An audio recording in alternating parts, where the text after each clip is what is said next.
Iginiit ng PNP na umaakto sila sa mga kautosan ng korte. Ito'y sa gitna ng mga akusasyon na VIP ang treatment kay Napoles.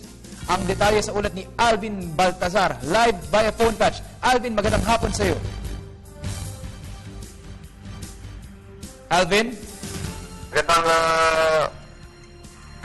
Magandang hapon sa iyo, Sandro.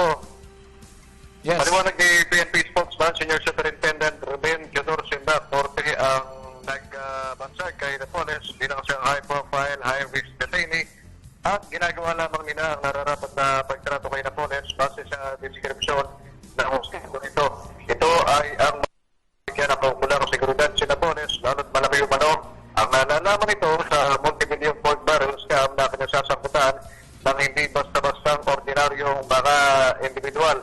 Sa Mantala, sumasailalim sa kasalukuyan sa jail management seminar ang mga kagawad ng Special Weapons and Tactics o SWAT na nakatalaga ngayon sa pagbabantay kay Janet Lim Napoles sa Port Santo Domingo sa Santa Rosa, Laguna. Ito'y matapos na ibalik ang pangangasiwa ng pagbabantay kay Napoles sa SAF mula sa Bureau of Jail Management and Chronology o BJMP. Sinabi ni PNP PIO Chief Senior Superintendent Ruben Teodoro Simba na kailangang mabigyan ako ng kaalaman ng hanay ng SAF na nagbabantay ngayon kay Napoles, lalo't itinuturing itong high-profile, high-risk detainee.